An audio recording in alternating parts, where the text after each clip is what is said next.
Básicamente Rubaiyat es un libro de poemas, como ya lo vieron. Es una poesía lírica, ¿no? Sabemos que hay poesía lírica y poesía épica. La épica pues corresponde a los grandes eventos, una nación, las cuestiones de las guerras, de los héroes. Y la poesía lírica corresponde a la vida cotidiana, al amor, a la filosofía, a la reflexión, y es una característica muy importante de este libro, ¿no? De Rubaiyat, que va escribiendo sus pensamientos, sus emociones, sus sensaciones, y que es así como que muy, muy selecto, quizá como el vino muy, que es muy manifestado en la novela, este añejamiento, quizá los pensamientos, las reflexiones, cuando ya están bien interiorizadas en Bahr el-Khayyam, se reflejan en el libro, ¿no? Y se vuelve muy profundo. Ahí podría ser un paralelismo muy interesante con la poesía mexicana, porque la poesía mexicana parte, digamos, a partir de que nosotros hablamos español, ¿no? En la conquista, pues la poesía mexicana no tiene una fuerte afluencia épica, es lírica. Desde nuestros primeros poetas, el primer poeta que hay en español aquí en América, que es Francisco de Terrazas, que es hijo de Francisco de Terrazas, hijo de su homónimo, su padre, Francisco de Terrazas, que fue mayordomo de esta ciudad y fue guerrero y gente de Hernán Cortés. Pues él, como su hijo, empezó a escribir los primeros poemas en español aquí en América, y esos poemas fueron, de hecho el primer poema se llama Nuevo Mundo y Conquista, y quiere hablar de las conquistas de sus mayores, del propio Hernán Cortés, de su padre Francisco de Terrazas y de todos los que vinieron con Cortés, perdón. Y sin embargo no pudo escribir. Dice que rescató sus obras, que fue Joaquín García Balceta, que ese poema pues, está inconcluso, y que qué bueno que está inconcluso porque está muy feo, ¿no? Está muy mal escrito en la parte épica, porque quiere hablar de las conquistas, pero él no las vivió. Y en cambio, cuando empieza a hablar de cómo viven, de la descripción de los paisajes, cómo se relaciona con la gente, las cuestiones líricas, eso está muy bien escrito. Y es una tradición que tenemos en la poesía mexicana. No tenemos una sólida, como les digo, una sólida poesía épica. Y sin embargo, la lírica, somos buenísimos, ¿no? Tenemos a Sor Juana Inés de la Cruz, bueno, tantos poetas importantes, ¿no? Y de hecho son muy reflexivos. Esa es una característica del Rubaiyat, que es muy reflexivo. Y bueno, se supone en la literatura mexicana los tres poemas más profundos y reflexivos que dicen los críticos es el primero, Sueño de Sor Juana, Canto de un Dios Mineral de Jorge Cuesta y Muerte sin fin de José Gorostiza, ¿no? Que son los poemas más profundos que tiene la poesía mexicana y que son de la lírica. Y en ese tenor está el Rubaiyat, ¿no? La lírica, pero en un ambiente diferente. De hecho, parte del idioma, del árabe, dicen los lingüistas, por ejemplo, que el lenguaje es arbitrario en las lenguas occidentales. ¿Por qué? Pues porque muchas cuestiones son onomatopéyicas, es decir, no sé, por ejemplo, en Cuernavaca, ¿no? Cuando llegaron los españoles, los indígenas decían algo así como Cuauhnáhuac, ¿no? Pero los españoles entendieron, pues no entendían y dijeron Cuernavaca. Y no tiene ninguna relación la palabra. Y en cambio, bueno, y dicen los lingüistas, especialmente a partir de la teoría de Fernández Azurre, que las palabras son arbitrarias, no tienen un fondo, pero en realidad sí lo tenían. Había una lengua prístina que sí tenía una causa, una razón por la cual nombrar las cosas. Y eso se conserva, por lo menos en dos lenguas, ¿no? El hebreo y el árabe. Y si lo mencionas a su vez en su tratado de lingüística, y no se flexionan porque es algo que me explicaba Víctor, que la verdad es que es un enriquecimiento, hay que reconocerlo porque realmente es un honor que esté con nosotros Víctor.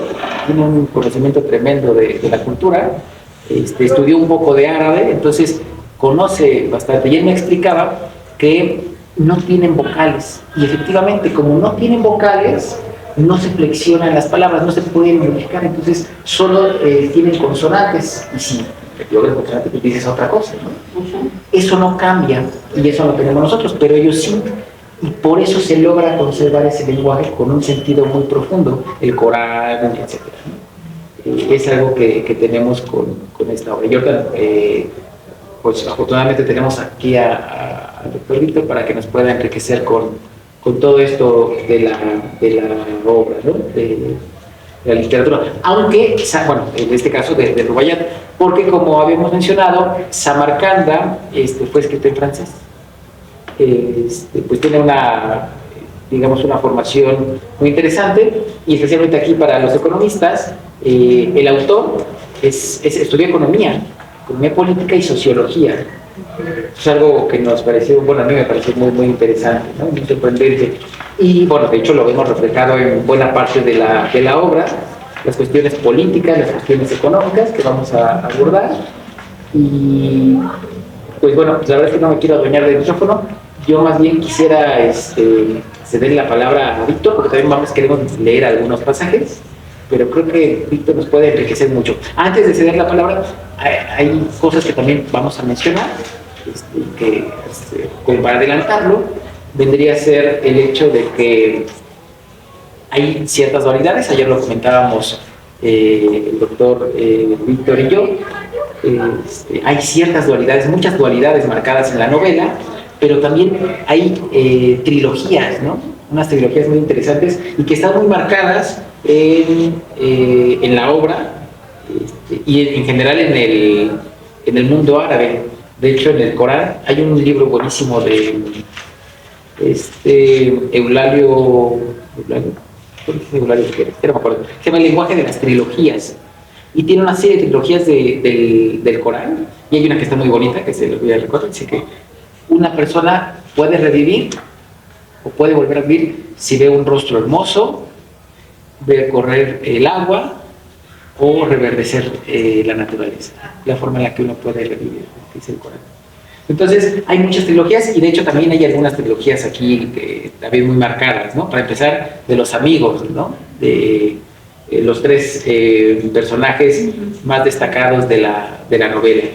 Y pues bueno, pues adelante, Víctor, te escuchamos. Bueno, yo primeramente voy a hablar un poco del contexto de la novela. Después voy a resumir un poco la novela, la primera parte, los dos primeros libros, que era la parte que se tenía que leer, y después voy a terminar leyendo algo de la obra, que es la fábula de la pantera, que me parece que resume la novela en esas dos primeras partes.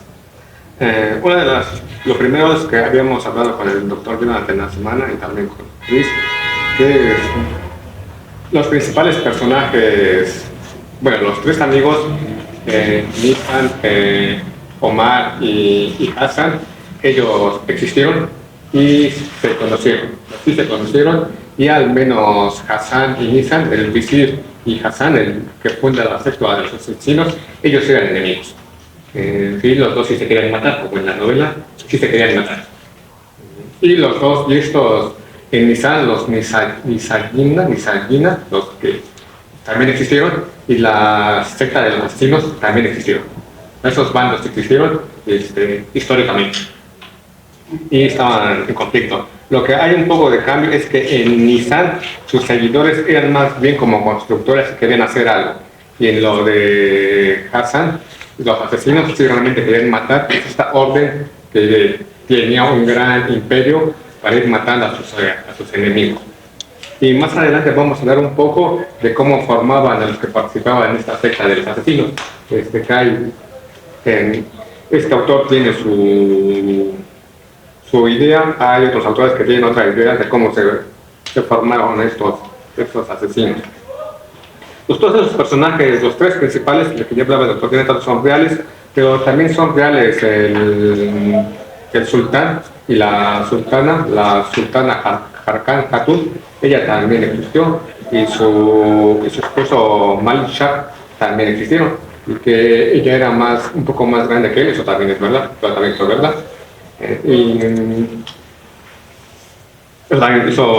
fue verdad, y las historias de las ciudades, las tres ciudades principales, Samarcanda, Isfahán, que es parte de la antigua Persia, y Alamut, que es donde se va Hassan, que funda la secta de los vecinos, esa también existió, y de hecho también hay novelas sobre Alamut, que es esta parte del Cáucaso, de montañas, ese tiempo de muy difícil acceso, eso también existió. Pues todas esas cosas son reales, si bien la novela es una novela y es ficción, todos esos personajes son reales. Y esta es una novela, bueno, ahora voy a pasar entonces si alguien quiere, y muchas cosas de las que hizo Omar son reales, que fue poeta, que fue matemático y que fue un sabio, que fue como un sabio de sabios, eso también es verdad. Es verdad. Por ejemplo, aquí tenemos uno de sus libros, uno de sus Rubillat, que es un cuarteto, donde aquí dice que un cráter de la luna lleva su nombre en su nombre. Es un astrónomo realmente importante y como un sabio de sabios de la época, y por eso cualquier parte de los libros que leyeron en la novela era conocido en parte del mundo de Asia, también esa parte de Asia Central, la parte de Irán y la parte de lo que es también Turquía. Él era conocido en todas esas partes como el gran sabio y descendiente de lo que comentamos en la mañana de Avicena, sí. De otro gran sabio de origen. El médico. Sí. Bueno, son muchas cosas. No fue su maestro, pero se consideraba que él era su maestro. Su discípulo, ¿no? Se considera su discípulo. Bueno, seguramente lo leyó, no tuvo la oportunidad porque era mucho más joven, pero de sus ideas él lo consideraba su maestro. Sí, porque él murió antes de que él naciera, ¿no? Entonces, todo eso es real y que el visir fue un gran visir del imperio y quería hacer cosas, eso también es real, de Nisan, que él también, y que el otro Hassan fue un gran asesino y fundó su secta, eso también es real. Los dos son reales. Y bueno, ahora voy a pasar a resumir un poco la novela. En realidad, esta novela inicia en lo que es esta parte de Asia Central, donde su capital es Samarcanda, pero hay otras ciudades cercanas como Bukhara y donde nació Omar, que es Nishapur. Pero son parte como Samarcanda es como la capital. Y era una capital comercial y religiosa porque fue el centro de la ruta de la seda, ¿no? La ruta de la seda económica, donde desde China traían productos y llegaban hasta Europa, partes de Europa. Y Samarcanda, las partes de Irán, que es el Isfahán, Isfahán era como la capital política donde residía el sultán. Aquí hay que diferenciar que el sultán y el Khan son como autoridades políticas, y ya el Qadi y el Jalifa ya son como autoridades religiosas. El sultán es el más importante porque es la autoridad política. Y por eso Totgrul,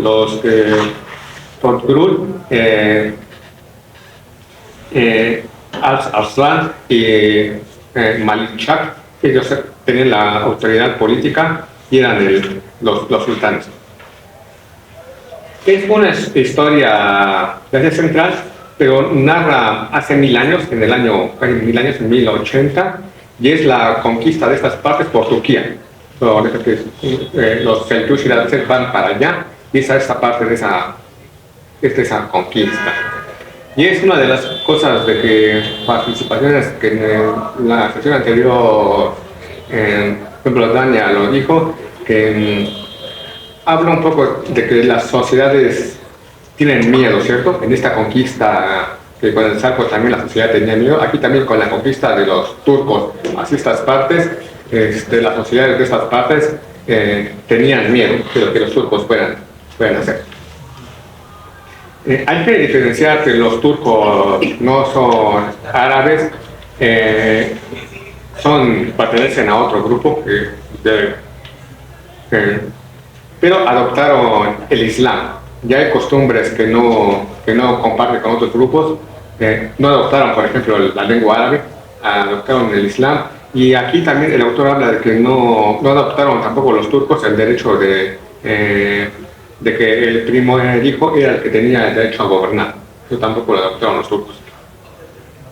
Pues, y narra esta conquista de los seltúcidas hacia estas partes, y un inicio en Samarcanda narra la llegada de Omar, y donde hay tres, un cadi, que es Abu Taher, y el Han, que es Nas.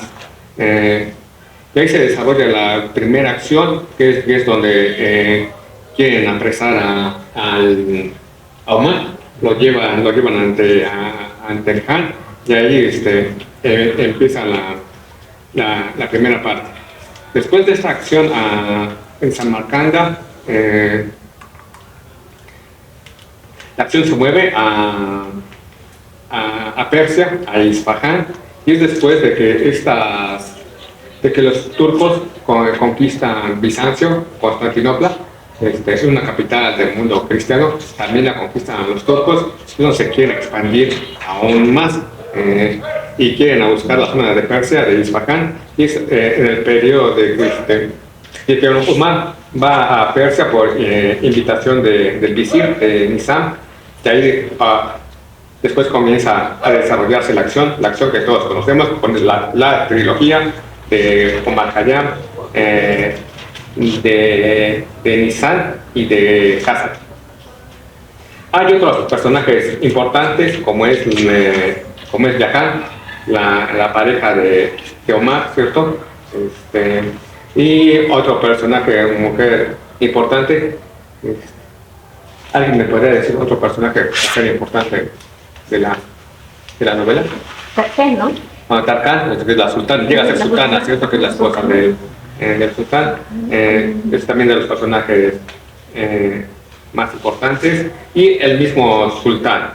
Aunque en la novela se da a entender que aunque el sultán es el importante, en realidad no era tan importante, ¿cierto?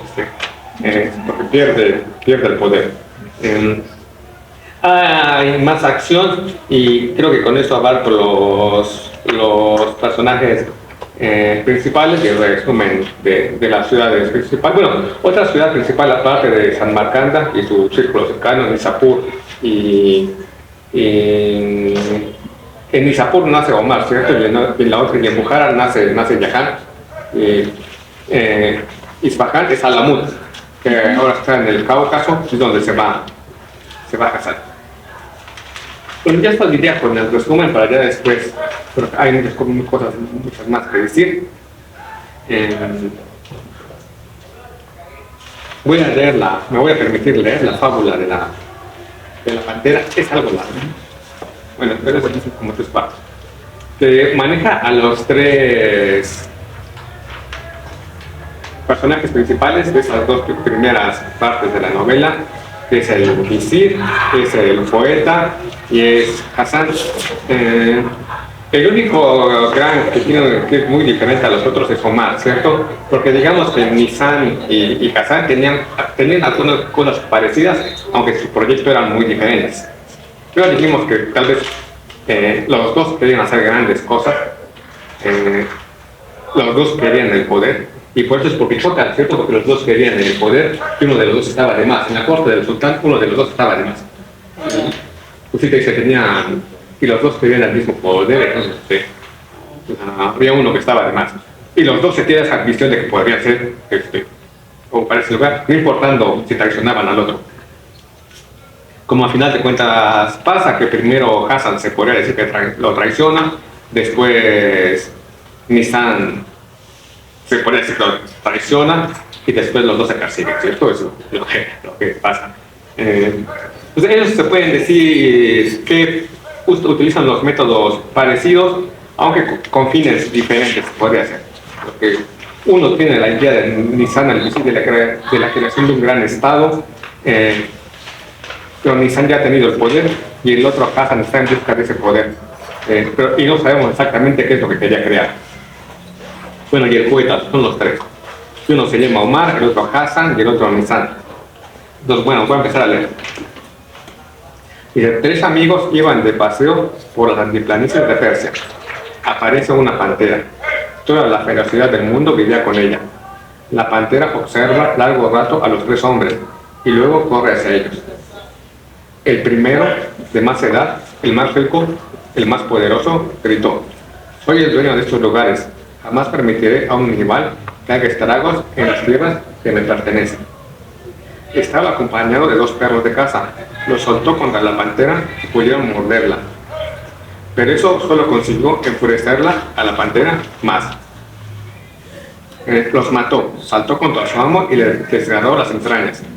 Ese fue el destino de Nisan al-Mulk, que era el visir.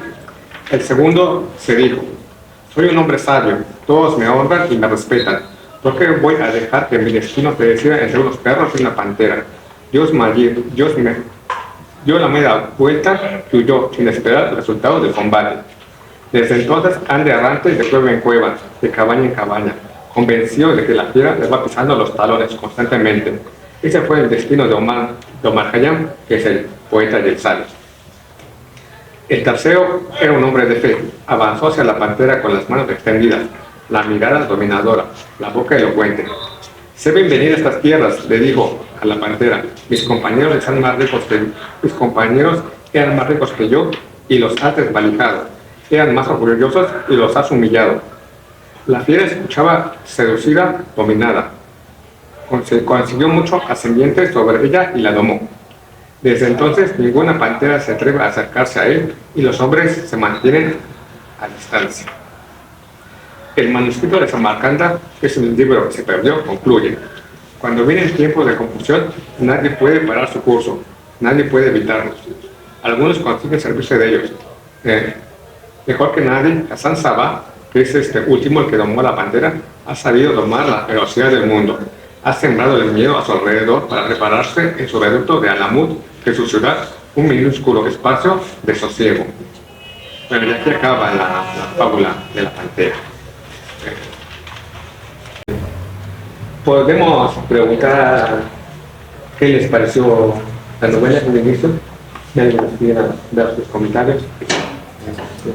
Sí, pues a mí se me hizo muy bonita la novela, ya cuando platicamos que iba a ser cierto, pues esta parte histórica, ¿no? También que incursiona ahí el autor, pues lleva a uno a entender lo interesante que es Samarcanda, ¿no?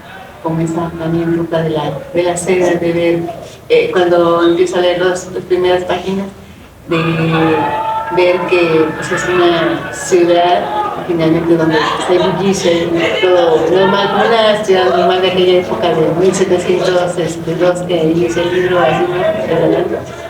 Pues lleva, bueno, a mí me llevó a como a ese tiempo, pero algo que me llama mucho la atención es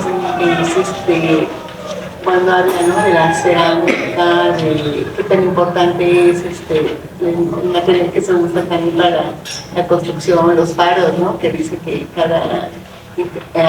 no recuerdo que cada distancia estaba un faro puesto de barro, de diferentes materiales, como esa luminosidad del lugar, pues también me lleva a adentrarme, pero cuando va a la historia y llega un momento donde conoce a su amada, es así como que, o sea, qué bonita novela al final de cuentas, ¿no? Porque entonces se incursiona la historia con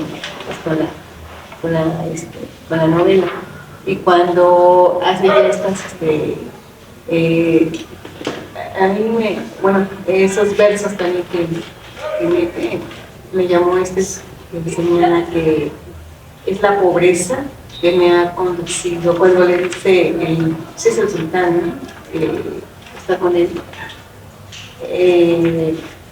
y que por ahí le dice que cuando le presenta cuando llega la poeta, bueno, se ve ajá, exacto, y ahí narra él que dice fue la pobreza que me ha conducido hasta aquí. Nadie es pobre si sabe conservar sus deseos sencillos. No espero nada de ti, sino que me honres. Si sabes, ¿qué era? Si sabes honrar a un hombre recto y libre, que Dios se ensombrezca tus días. Esto es cuando él está preguntando, ¿no? ¿Qué está pasando realmente con él cuando lo está retando, ¿no? Así como que lo está presionando, ¿no? A decir, si eres él quiere decir, no, si eres sencillo, eres humilde, o quién eres tú realmente, ¿no? Porque todavía duda de quién es, ¿no? Hasta el momento que realmente se presenta, ¿no? Entonces, esta parte, cuando la empezaba a leer, así como que en un momento me confundí, me están hablando, los nombres, ¿no? Los lugares, pero finalmente voy dándome cuenta que pues a raíz de que es una novela, pues se va metiendo también en esa parte que puntualizó, ¿no? De los datos históricos que se van obteniendo de ella. En esto, hablando del primer libro, ¿no? De amantes y pobres. Tiene discusiones importantes, ¿cierto? Cuando llega con el TAN y lo quieren detener por el estudiante de la psiquiatría, ¿cierto?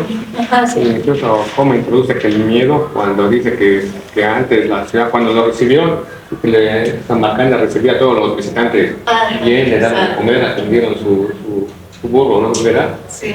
Mejor que con estas partes. Y cuando le dice, ya lo comentábamos que cuando le preguntó a quien lo ayudaba a quién le debería dar las gracias, le dice que en realidad ya se había muerto, quien había preguntado eso ya se había muerto y que no necesitaba agradecer a nadie, salvo al que está más alto, ¿no? Dice, solamente agradecer, él es el que le debe de agradecer, pero aquí no hay como ningún nombre a quien le agradezca, no tienes que decir ningún nombre. Y cuando llega con el cambio le pregunta que por qué eso, ya, si esa ciudad era tan hospitalaria, ¿por qué lo querían? Lo querían luchar. Y él dice ahí que hay miedo, le dice, es porque hay miedo en la ciudad, ¿cierto? Dice, hay miedo, y por eso la ciudad había cambiado. Tiene muchas discusiones, con el propio Juan tiene discusiones también como filosóficas, ¿cierto? Y políticas, de cómo debe ser tratado, ¿cierto? Que ahí es donde tal vez está ese poema, sí, que le dice, sí, precisamente. porque también le cuestiona de por qué, porque le llaman que era ¿cómo se llama? El que hace magia, ser astrónomo era respetado. No, el otro es alquimista. Que era un alquimista, le dicen, que era un alquimista y lo querían. Que era un alquimista. Sí. Y que también dice que también te acusan de que se dormían en lugares santos, ¿cierto? Tenemos en lugares santos, y él, aquí lo tengo apuntado, él le dice, ¿cierto? Dice que únicamente los que están en paz se pueden dar ese lujo, ¿cierto? Que únicamente un hombre en paz con su creador podría conceder el sueño en un lugar culto. En un lugar santo, alguien que está en paz se puede dormir. Cuando estaba chico me hubiera gustado decirlo a mi mamá, que me llevaba a la iglesia, está en paz. Sí, claro. Ese párrafo está muy bonito, ¿no? El de la gratitud que mencionaron. Dice, cuando le pregunté el precio que debía pagar, se ofendió. Eres invitado de mi señor. ¿Y dónde está ese anfitrión tan generoso para que pueda expresarle mi agradecimiento? Mi señor murió hace ya 7 años, dejándome una suma de dinero que debía gastar en su totalidad para honrar a los visitantes de Samarcanda. ¿Y cómo se llama ese señor? Para al menos puedas contar sus favores. Únicamente el Altísimo merece tu gratitud. Dale las gracias a Él, que sabrá quién es el hombre por cuyas buenas acciones se dan. Sí, que también me gustó fue cuando cita un proverbio, ¿no? Que le dice, el mar no tiene vecinos, el príncipe no tiene amigos. Sí, el príncipe no tiene amigos, sí. Claro.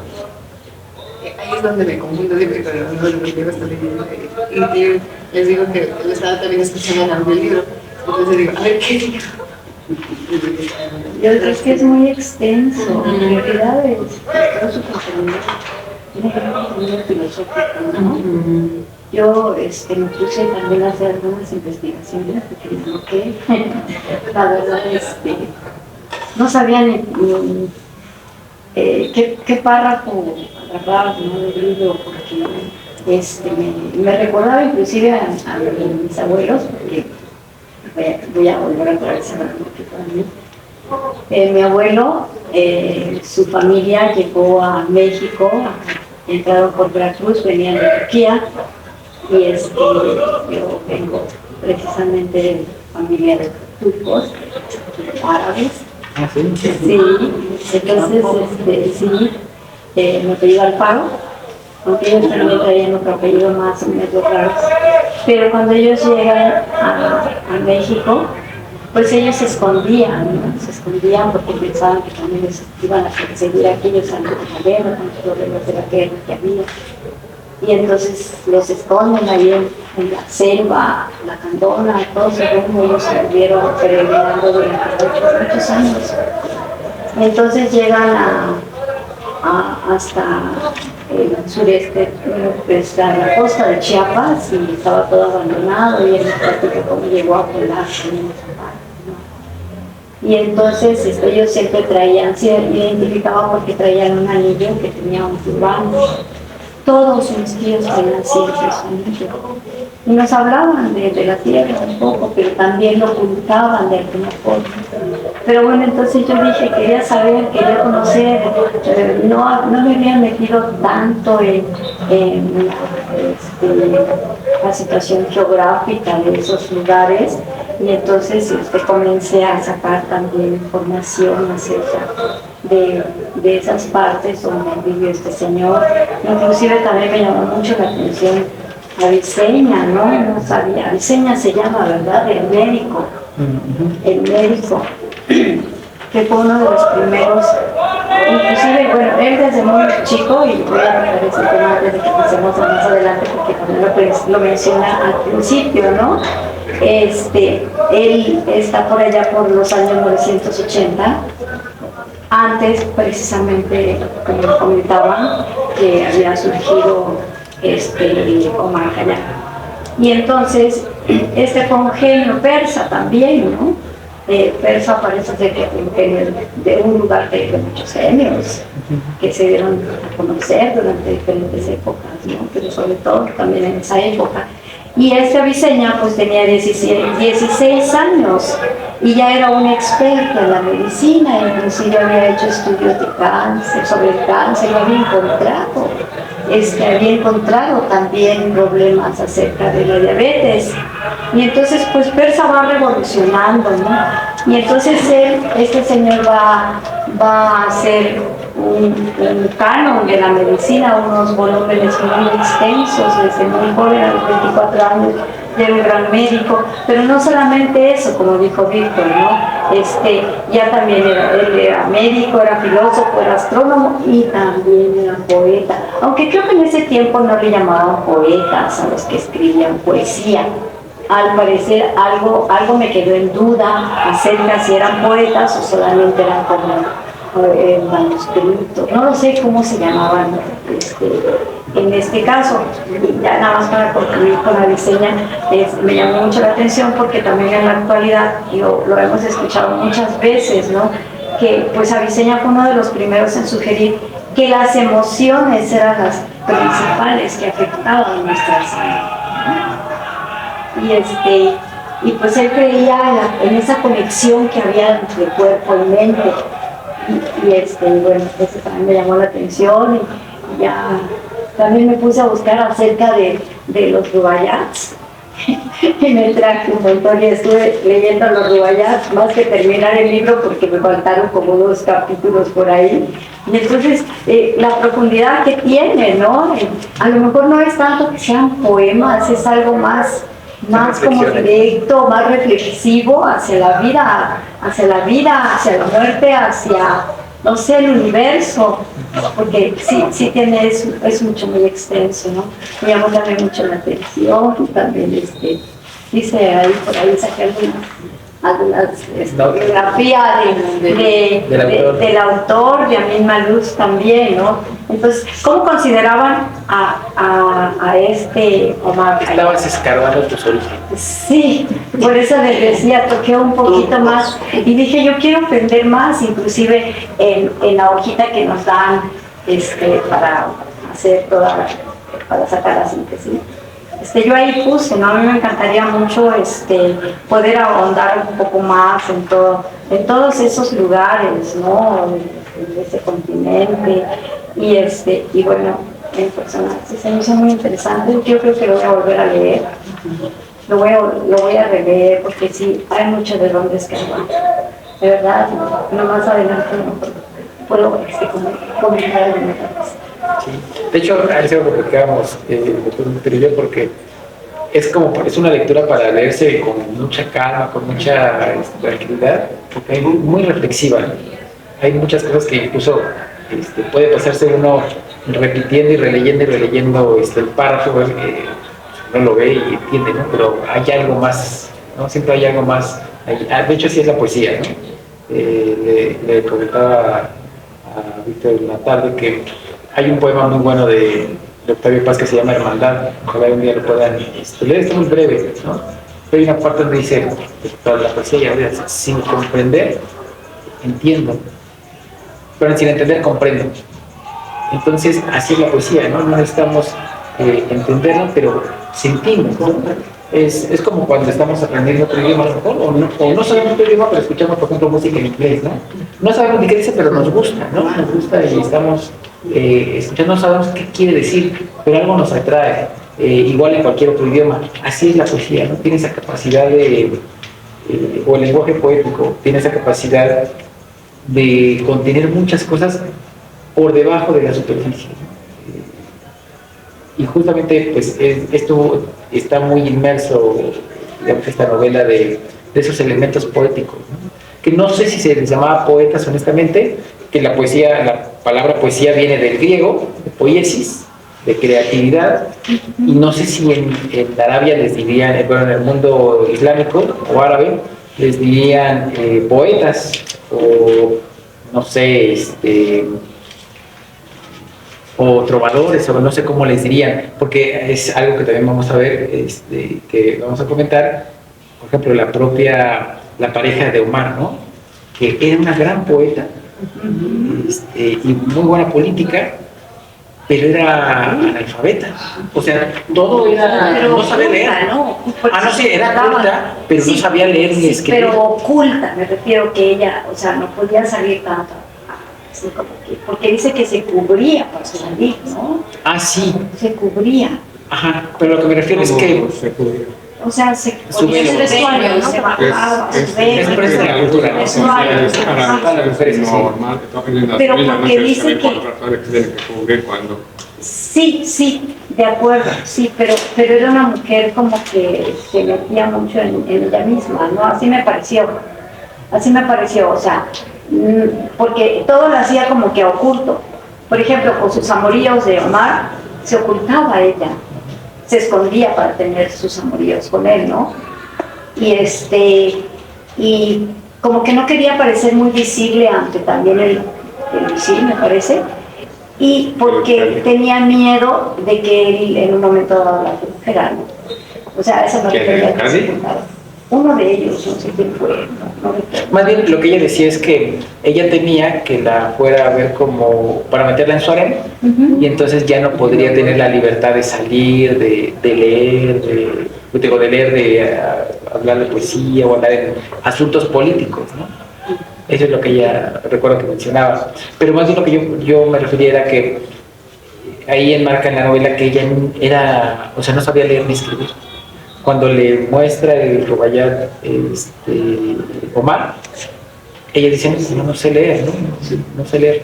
Y menosprecia, de hecho, ¿no? Lo menosprecia es cuando le hace, y lo que nos decía Víctor, ¿no? No es, o sea, algo así como cosa menor.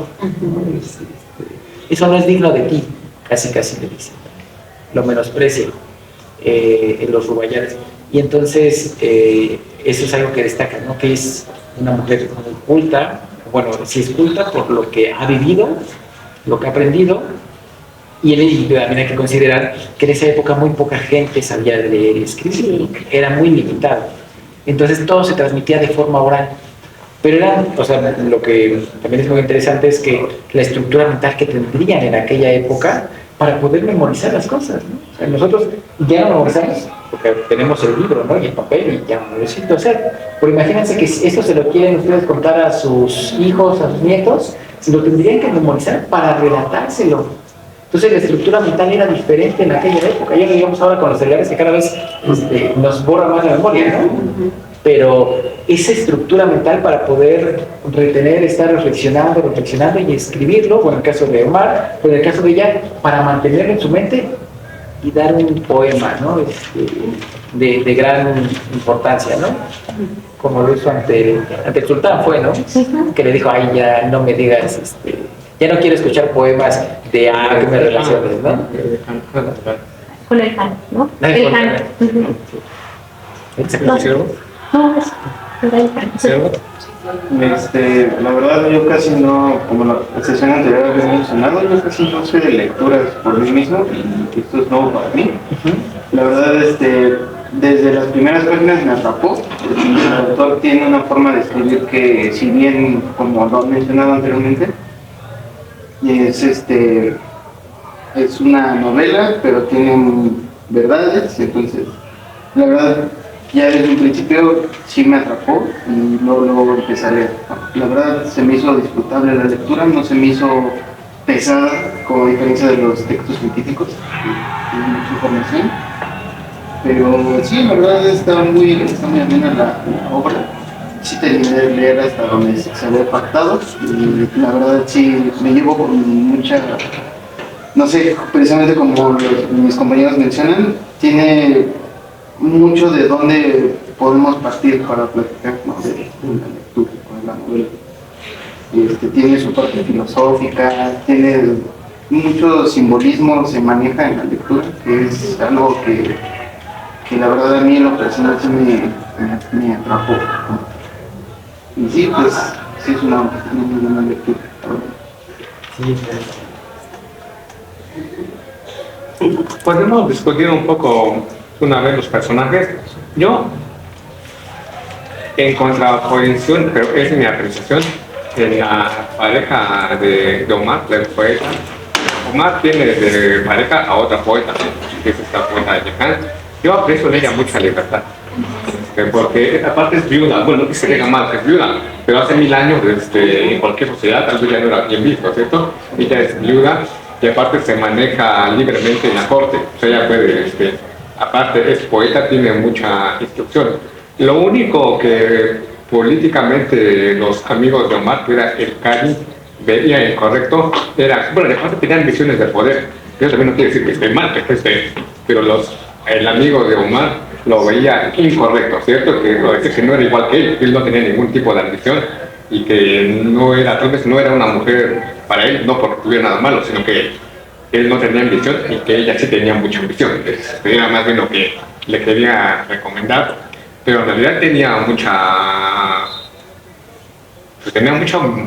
libertad y tenía mucha movilidad. Tanta movilidad tenía, y tan inteligente era, que llegó a ser sultana por unos momentos, ¿cierto? Entonces llegó a ser la sultana. Pues podemos ver un poco, y es curioso que Magluf le haya dado a ese personaje, porque lo comentábamos con el doctor Jonathan, Shahrazad de las 1001 noches es otra poeta, y también es mujer. Entonces tienen personajes principales de ser poetas y son dos mujeres narradoras. Y yo sí creo, no sé si existirá, no sé cuál es la palabra para poeta, porque en el Islam, bueno, en la parte árabe, que es de la península arábiga, pero y en el Islam que se extendió después, es muy apreciada la palabra, y por eso según cada gran profeta para el Islam tenía que ser un poeta y un gran orador. Y por eso en la visión del Islam, Mahoma, que fue uno de los profetas, no hizo ningún milagro. El único milagro que hizo fue el Corán, y que era el poema de poemas. ¿Sabes qué es el poema de poemas? Que no hay un libro mejor que ese para ello. Pues la poesía es altamente estimada entre ellos, y el hablar como bonito. Y por eso los dos personajes principales, tanto Omar como ella, que es su pareja, son los grandes poetas. ¿Podemos hablar un poco de los personajes? ¿Hay alguna opinión sobre Jehan, ya que estamos hablando de ella? Sí, a mí también se me hizo así como esta mujer ya con esas libertades, ¿no? De poder, de poder para ella misma en aquella época, ¿no? Cuando la mujer no se le permite orgullo. Pues finalmente una mujer que se manifestó de esa manera más viuda, y por el otro lado, que le interesaba realmente el círculo también político, ¿no? Decía, si lo queremos, eso también me queda una duda, ¿fue real ese personaje? Tampoco era el matiz de la autor, porque es una mujer progresista para nuestros días, y ahí también fue donde me confundí en un momento, digo, ¿de qué me está hablando? ¿De la parte histórica o realmente de la novela? Porque así como lo menciona el propio, una mujer que no le importaba finalmente el que dirá, ¿no? Era parte de lo que ella quería alcanzar, independientemente si tenía pues esa parte de saber leer, ¿no? Me recuerda a lo que mencionó esta parte histórica de que estaban los escribanos, ¿no? Realmente, que escribía, que realmente en su momento redactaba, ¿no? Como hablar en el cristianismo de los profetas, aquellos que se encargaban de redactar los acontecimientos históricos, ¿no? En su momento ella, yo digo, ¿cómo la puedo describir? Como una mujer libertina, no, una mujer con mucha sed y aprender, ¿no? Porque realmente lo que quería conocer, aprender. No recuerdo bien la frase que le dice a Omar, que le da a entender que a ella no le interesa ser la amante del sultán, porque realmente él tiene sus esposas, y pues ella, así como es, pues eso le limitaría, ¿no? A hacer lo que realmente fue en su momento. Entonces, sí se me hizo una mujer sí interesante, esta palabra que se me pone de tomar, creo que es así, progresista, como enseñaste, pero proactiva, que iba más allá realmente de lo que en esa época se permitía, porque no se le buscaba, no había un límite para ella. Yo sí lo vi, no sé si... Pero muy inteligente, ¿no? Porque sí, además era muy discreta, o sea, sí quería el poder, pero siempre como lo mencionaba Rebeca, ¿no? Muy discreta, o sea, que no se diera mucho a notar, porque sabía que se le iba a quitar. Las mujeres como tal no tenían esa libertad en esa sociedad, pero de alguna forma sí se fue colando, ¿no? Ella lo quería ir, de alguna forma lo fue consiguiendo hasta que lo consiguió, que le costó la muerte, pero como dijo el doctor Ricardo en momento, su sultanato fue muy efímero, ¿no? Muy breve. Lo consiguió, ¿no? O sea, lo que ella quería, pero pues, fue sumamente. A lo mejor también se sintió apoyada, ¿no? Pues sí. Para sobresalir. Se sintió libre, empoderada. Sí, se empoderó, efectivamente. Aspiracionalista. Se me fue la palabra. Sí. De hecho, esa es una dualidad interesantísima, ¿no? En la novela, de las dos personalidades de Jehan y de Omar, ¿no? Mientras ella le encantaba el poder, los niños, esas cosas no eran de su interés. Él incluso lo podía tener sin problema, ¿no? Pero él incluso, no sé si se acordarán de esa parte donde habla del poder, ¿no? 118, es la 118, bueno, venimos. Dice aquí, la diferencia cuando le ofrece, ¿no? Que él llegue al poder, ¿no? Dice, dile que las cualidades que se necesitan para gobernar no son las que se necesitan para acceder al poder. Para dirigir bien los asuntos hay que olvidarse de uno mismo, no interesarse más que en los demás, sobre todo por los más despreciados o desgraciados. Para llegar al poder hay que ser el más ambicioso de los hombres, no pensar más que en uno mismo, estar dispuesto a aplastar a los amigos más íntimos y no aplastaré a nadie. Bueno, se refiere a su Omar, ¿no? Él es como que esas dos personalidades, ahí están resumidas las personalidades de ambos, ¿no? De esta Hayam y la de Omar, ¿no? Y Hayam quiere acceder al poder y él no le interesa, ¿no? Él no quiere pasar sobre los demás. Él le interesa más bien quedarse en los libros, ¿no? Tiene que mucho ver con esa realidad de la personalidad, que seguramente vamos a llegar a ello, de cómo son dos personalidades distintas, incluso en el amor, en la convivencia, incluso en la parte final, ¿no? Cuando lo llama y le pide consejo. Pero bueno, ya llegaremos a eso, no me quiero adelantar a esa parte. ¿Quieres decir algo, Marcela? No, digo, un poco con respecto a eso de poder, cuando él dice que está ayunando y no se quiere, ¿cómo era la frase? Ah, sí, claro, que Ajá. no quiere recoger Sí. monedas. Ajá, Sí, las sí, monedas. Que no Sí, se claro. pueda llenar su boca de oro, ¿no? Sí, Como- Su boca se llena de como oro. lo hizo previamente. Como lo hizo Y ya, no sé, así, ¿no? Exacto. Con tantas monedas y Omar sale también de, no estoy ayunando, ¿no?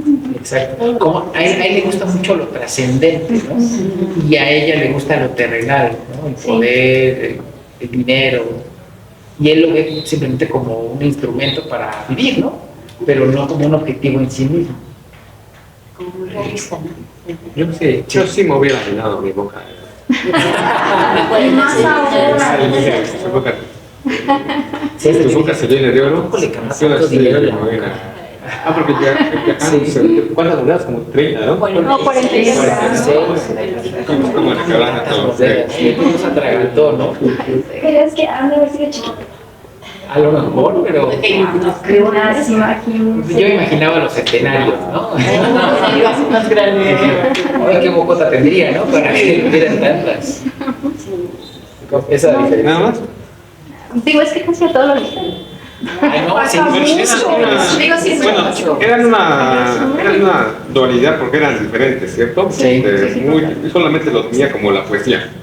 Y por eso, cosas que seguro que comentábamos, cosas que ellos hacían no se platicaban, ¿cierto? Porque a Omar no le interesaba lo que ella hacía de la política y no quería que le platicara, ¿cierto? Y cuando Omar le dice que lea su libro, ella dice, no sé leer, no, ¿para qué me lo enseñas? No me... Y el común era justo cuando ya La llegaban poesía y el amor, ¿no? Y el amor, y bueno, pues ya olvídate de todo, mejor ya es. Para eso sí somos buenos. Ahí sí nos entendemos.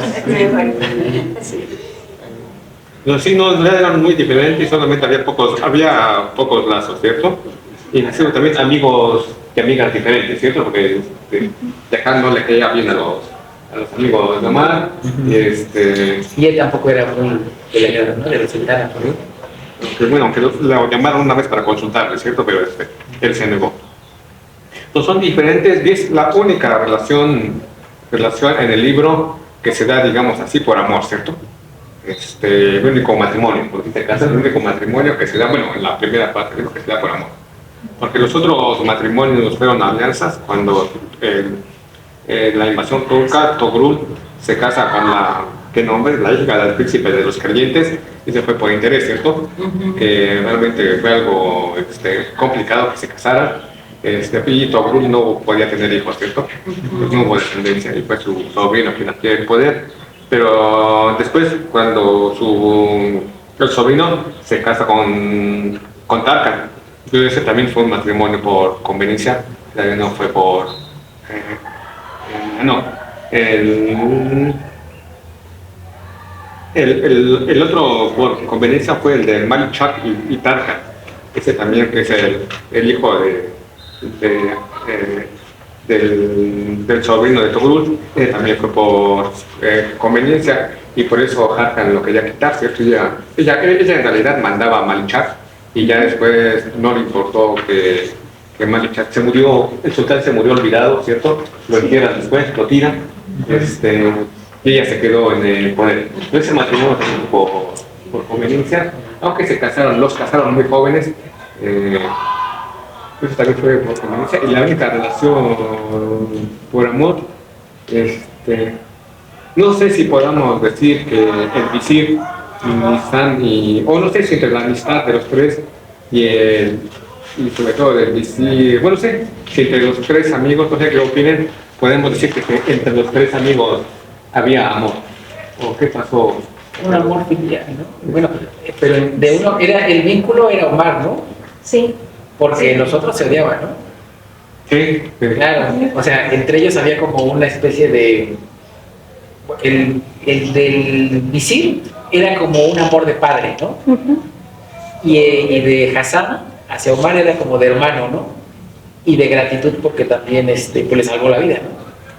Pero también hubo una amistad con Abu Taher, ¿no? Entre Omar Khayyam y Abu Taher, el Qadi. Con el Qadi. Con el Qadi, Sí, ¿no? claro. Bueno, también tal vez era una relación como de padre a hijo, con el Qadi, con el visir.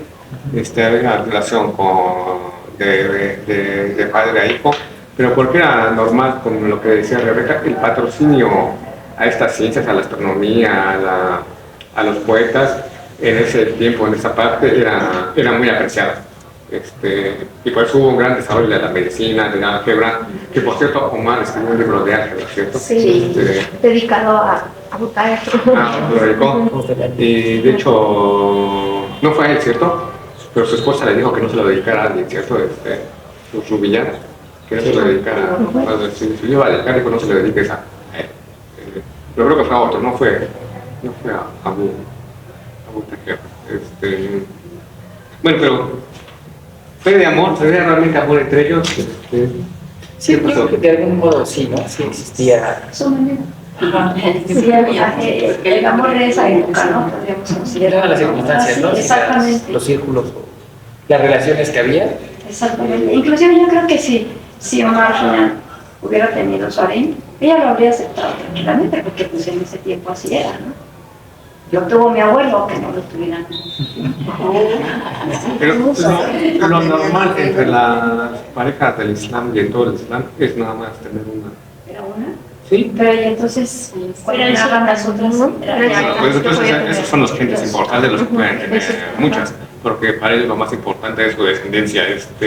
Y por eso Harkan lucha por su descendencia, ¿cierto? Porque quiere que su hijo es el que sea el sultán. Siempre cuando se le muere uno y se le muere el otro. Eso también como que fue inventado, porque se le mueren todos sus hijos. Pero sí pasaba mucho en la cultura otomana, ¿no? Eso, bueno, en los sultanes sí pasaba eso, de que mataban a los hijos. Bueno, aquí no. Bueno, aquí se le murieron. Ajá. Bueno, el quién caso de sabe. Hassan sí los mató, Bueno, ¿no? quién sabe. Sí. Yo creo que sí. Pero porque ellos ¿a estaban qué convencidos te refieres? ¿A qué los matan? Ah, sí, o sea, bueno, practicaban eso de que mataban al hijo. Ah, no. Que aquí dice que no está en Omar no quería. no, No, es algo pero sí interesantísimo, mataban a por los hijos distintas para que razones, subieran ¿eh? al poder. Pero tampoco. ¿Eso qué? A ver, vamos a ver. A ver, repite, Marisela, por favor. la traducción. Ah, de que mataban a los hijos para subir al poder. Eso, no sé, pero en eso es... Bueno, aquí dice que no bueno, lo practicaban los... Pero eso es mi visión, que es lo normal, bueno, no lo normal, pero por ejemplo en Alejandría, en la época ptolomeica, era el ejemplo más claro de que se casaban entre hermanos, ¿cierto?, para conservar el poder, y Cleopatra creo que se casó con su hermano, y Cleopatra misma mandó a matar a su hermano. Y la mandó hasta afuera, hasta Turquía, ¿cierto? Primero la desterró a Turquía y después la mandó a matar porque no estaba segura de que realmente su destierro a su hermana le iba a servir. Y su hermana iba a regresar para quitarle el poder. Entonces, de eso en todas las... Y por eso también en el Egipto faraónico, el matrimonio entre hermanos y primos era como normal para mantener el Pues poder. cómo se deformaron, ¿no? Las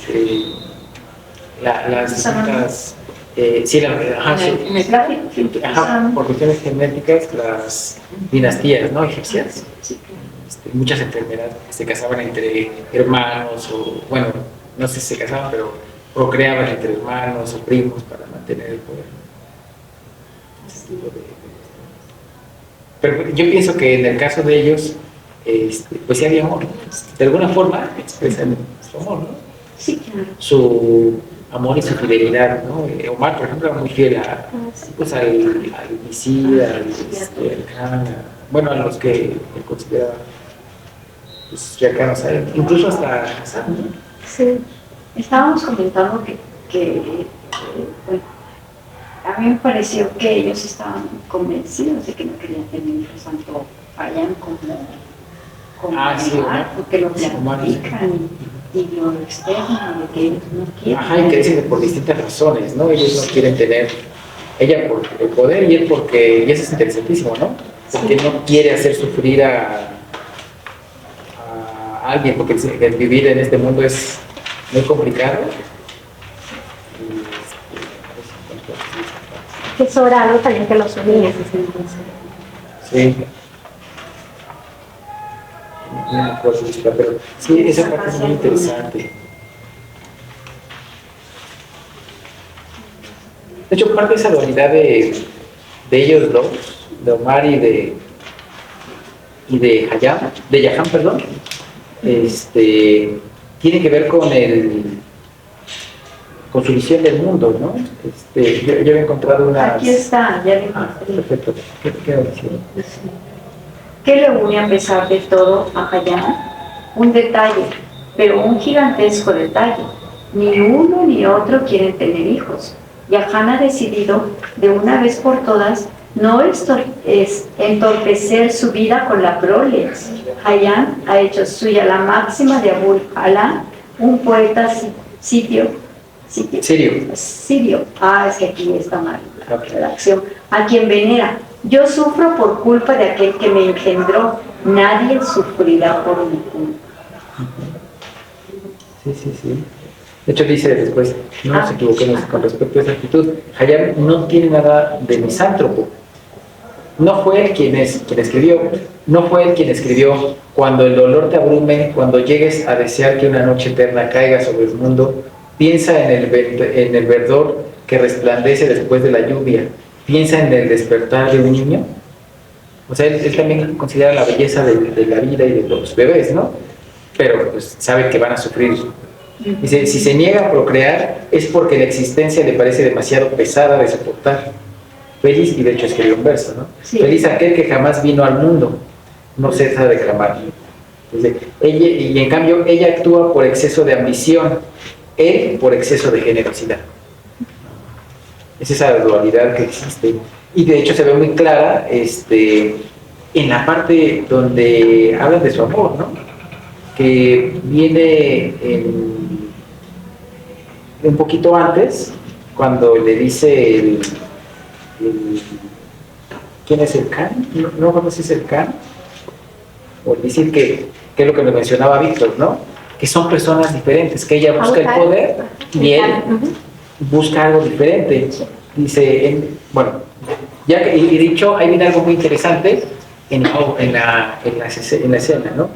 Porque le transforma su personalidad a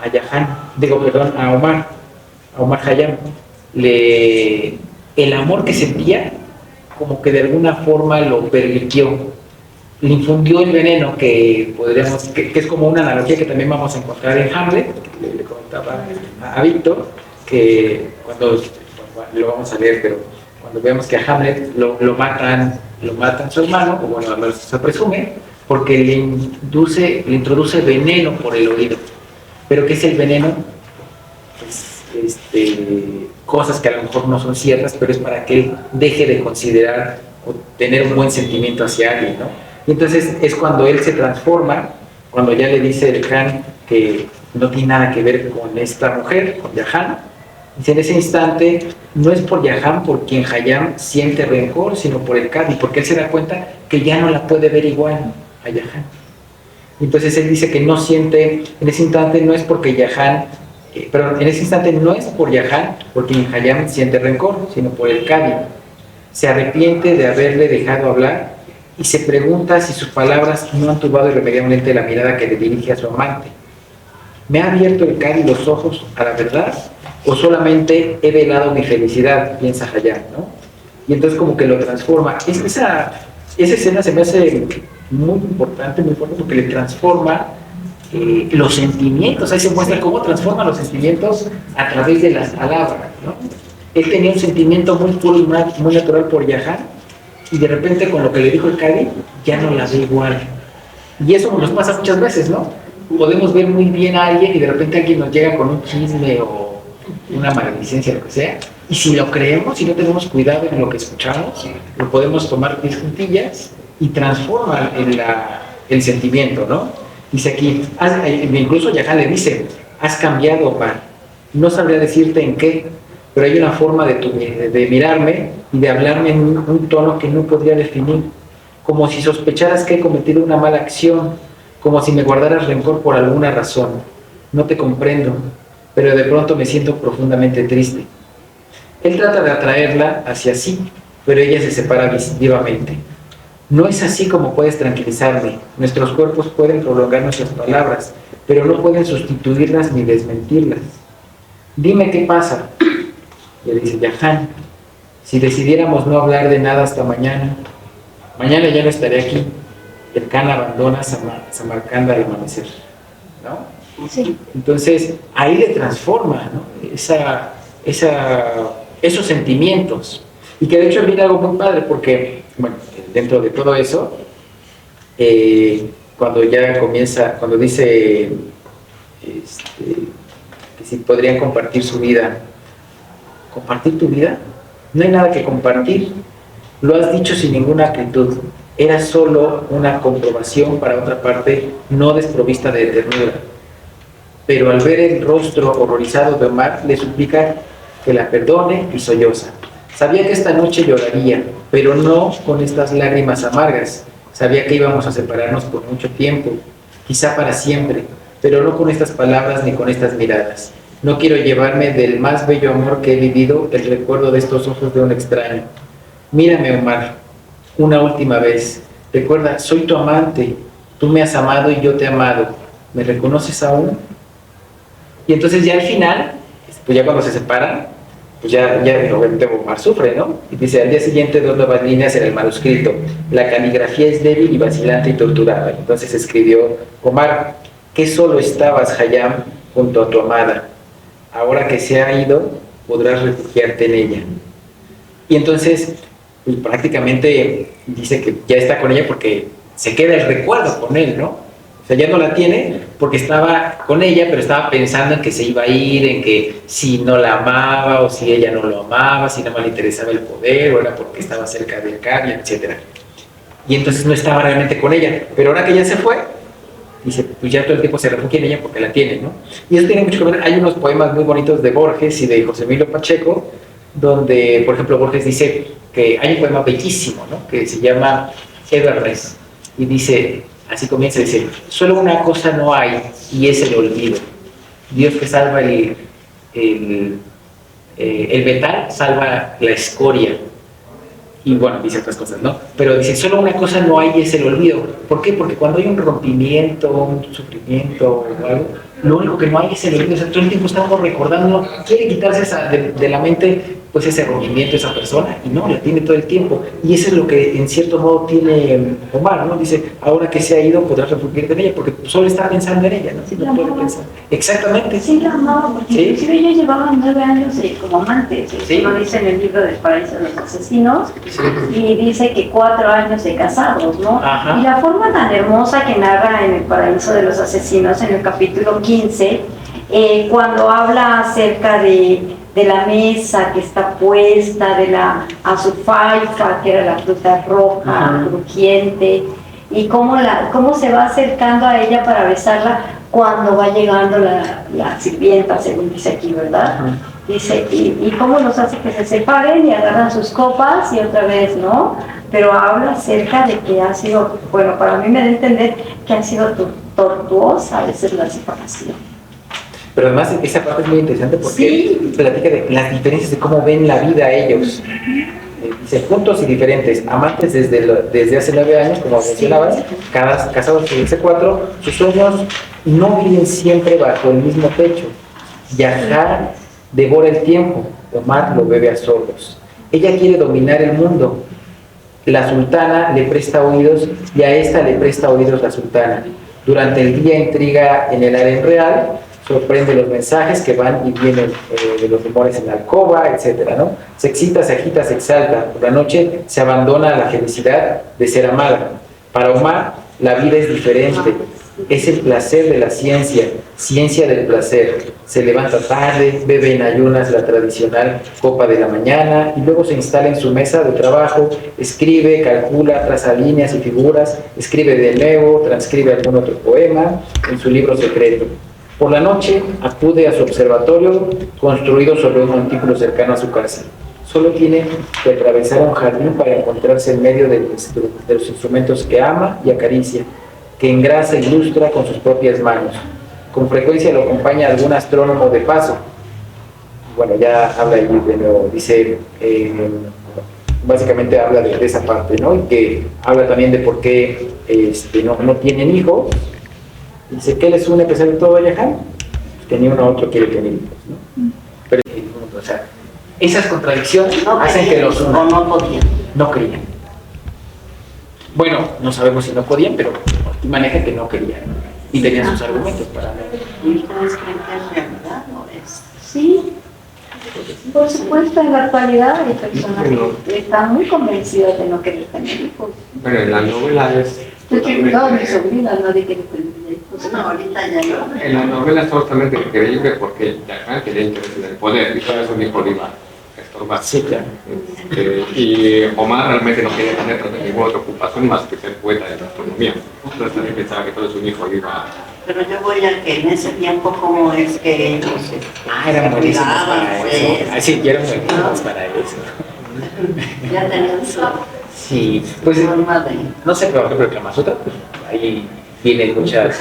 Porque si hablan que muchos se querían textos, ¿no? mucho, Sí, claro. entonces, ¿no? Pero bueno, sí es una pregunta, sí están metiéndose en la vida, o sea, que pregunto así, ¿cómo, o sea, a veces es cierto, cómo pudo ser? Que se querían mucho y se amaban y todo. Era tan hábil ya. Pero igual No había problema, ¿no? ¿Cómo es que? Pero igual estaban obligados a tener hijos en las sociedades anteriores, casi todos estaban obligados a tener hijos, ¿cierto? Porque la misma sociedad los iba a impulsar a que pudieran haber tenido hijos. Pero igual sí pudieron haber tenido y ser una pareja. Las parejas, como por decirlo, de intelectuales, tal vez tienen esa libertad de no tener hijos. Por ejemplo, tan importante como Omar y ella no podían. Pueden darse ese lujo. Puede tener hijos de no, que sea tan importante los dos, que pueden darse el lujo de tener hijos.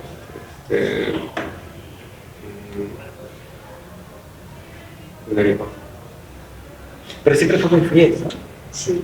Incluso en la novela, por lo menos, no marca esa Ah, otra posibilidad persona. de que buscara a otra. O sea, después de que incluso ya mataron a Yahan. Yo sí, en eso la poligamia en el mundo islámico hay un poco de mito, porque incluso hoy en muchos países del mundo islámico la poligamia está prohibida. Y en Turquía, después del fin del periodo otomano, desde hace 100 años, está prohibida la poligamia. Y en los países como Marruecos, Túnez, que también está prohibida. Y en otros países del Islam puede ser, pero se firma en contrato matrimonial y la mujer, desde que se casan, la mujer dice que si va a aceptar otra segunda esposa. Se firma, si va a haber tal vez otra. Pide permiso. Si se firma, sí, ya le dan permiso a la mujer. Requiere autorización. Pues tiene que Firma, si va a haber otra tienen que segunda dividir esposa. los bienes, tiene que estar de acuerdo, Sí, ¿no? va a haber otra segunda. ¿Es suficiente para las dos? Si firma que sí, Acepto, o sea, acepto. ajá, ya puede ser que Claro. si hay otra segunda mujer, no sé, ¿no? Y si hay otra, va a haber problemas. O sea, si después va a querer otra, va a haber problemas. Pero en muchos... Ya esta sociedad es así. Yo viví en Utah, y Utah es el estado mormón, y en Utah la poligamia está permitida. Pero no por eso uno piensa que todos tienen, o sea, muchas mujeres. La mayoría de la gente de las ciudades solamente tiene una pareja, y la poligamia es para la gente que vive en los grandes ranchos escondidos. Ahí sí dicen, pero hasta para los nativos de las ciudades ven eso como extraño. Así que eso se puede ver, pero en los grandes ranchos, muy alejados de las ciudades. Chiapas. Para la gente que hay mucho, para la gente que tiene mucho dinero, mucho dinero. Y como aquí el caso del sultán, él sí puede tener. Yo creo que se daba en los pudientes, ¿no? Que hubieran muchas mujeres que pudieran ellos mantener y... Sí. Sí, de hecho creo que ese es uno de los requisitos, ¿no? Que si van a tener varias personas que les puedan mantener realmente, ¿no? Y a los hijos. Así Que puedan es. corroborar que sí tengan la Sí. solvencia económica. Mi abuela pasaba todas las casas a visitar, porque no tenía la arena así como tal, pero tuvo También como 7 separadas. mujeres, separadas. Mi abuela fue la segunda esposa. La primera se murió, fue la segunda y después comenzó. Y lo curioso era que entre ellas se llevaban bien, se apoyaban. Es que eran muy Estaban Se inteligentes. apoyaban, entonces sí tenían mucho Estaban muy dinero. entendidos de eso, ¿no? Entonces, Ellas eran muy es que es inteligentes. fácil. Sabían cooperar. Justo le venía diciendo a Marcelita, hoy le decía, mi abuelo. Mi abuelo le murió, o sea, ahorita que lo veo así, digo, ay, mi abuelo, qué feo que tuviera tantas mujeres, no, ay, no, eso no me pasa. Pero bueno. Alguna vez escuché esa plática aquí de los alumnos de aquí del programa. ¿Ah, sí? ¿Te acuerdas de Ajá. platicando con otros compañeros y me preguntan cómo es, quién está más mal, él que es mexicano, él o yo. Nosotros tenemos la posibilidad de tener varias mujeres siempre y cuando podamos mantenerlas. Y ustedes tienen muchas mujeres y no las mantienen. Ya sí le gusta, ¿no? Entonces, varias que no mantienen. Sí, ¿quién está más mal? Nosotros que sí podemos. Pues ahora nos están obligando, ¿no? A que deben de... Sí. Pero mi abuela sí se esconde. Sí, pero yo la pregunta que me hacían, aquí, ¿quién está más mal? ¿Es el que no mantiene? O nosotros que por cultura se podemos mantener. También se me pasaba con mi abuelita que tuvo 6 mujeres y efectivamente así pudo, o sea, les daba a todas de su dinero, a sus hijos, a todos los heredó y entre todos mis tíos, bueno, eso es mi papá, sí. No, pues convivían como hermanos y respetaban al mayor de todos, al mayor de todos. Era así como el tío más respetado. Una tradición, ¿no? Una cultura. Sí, exacto. ¿Hay otro personaje de que quieran comentar algo? Hay grandes personajes. Bertón, que al final también le tomó cariño, ¿no? A Omar Khayyam. ¿Quién? Bertón, el guardaespaldas. Barton. Bertón, Ah, sí, el guardaespaldas de Que terminó muerto. la Grecia. El que primero lo iba a matar, pero ya Ajá, después que planeó. se hizo su amigo, ¿no? Sí, Que lo acompañó, pues y entonces, lo acompaña cuando va en su etapa madura de poeta, ¿no? De Khayyam. Yo creo que Hassan, ¿no? Uno de los principales también, está muy interesante como parte de esta idea de que si bien a Omar le ha ido demasiado bien, a raíz de que lo persiguen, él tiene un gran desarrollo de personaje, ¿no? Se va a otros lugares y regresa con la gran idea de que él es un parte como de Salvador, ¿no? Sí. Entonces a mí me sorprende mucho eso, de que es la diferencia marcada, ¿no? De una persona que fue tan humillada que salió perseguido, pero regresó con una sed de, no tal como venganza, yo no lo pondría tal cual, pero sí de querer como redimirse a sí mismo. Tanto que lleva sus ideas o sus principios a un extremo, ¿no? Que es la ciudad de Álamo. Entonces, también es muy interesante esa perspectiva que el autor nos da de Hassan. De hecho, ahí yo quisiera ver que en lo que comentas es muy interesante porque él parte de que él sí sabe que va a ser grande o que quiere ser grande, que tiene que ser importante, algo importante, a través de su intelecto, ¿no? Que es cuando conoce a Omar, ¿no? Sí.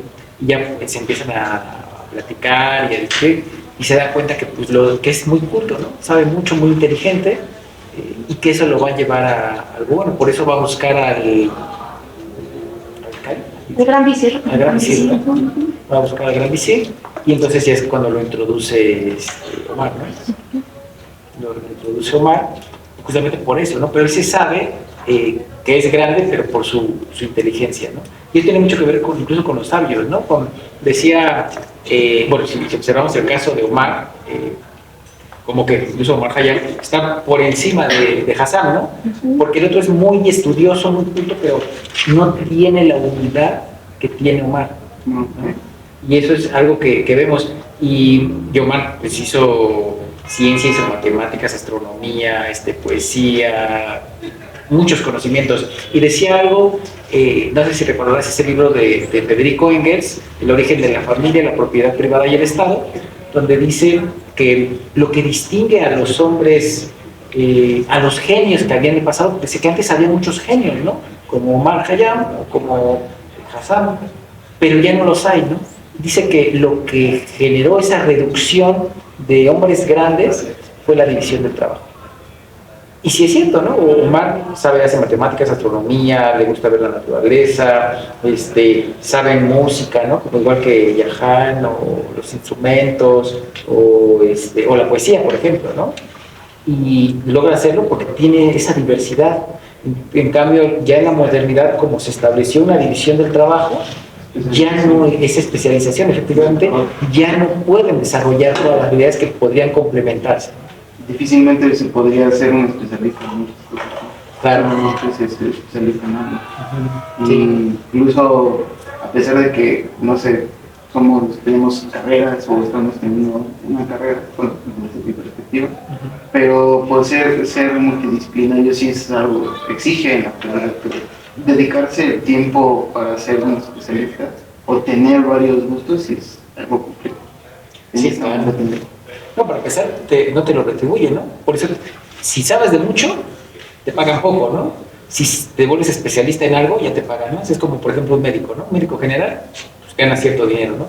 Pero si te vuelves cardiólogo, pues tus consultas te van a costar como por lo menos 1,500 pesos cada consulta, ¿no?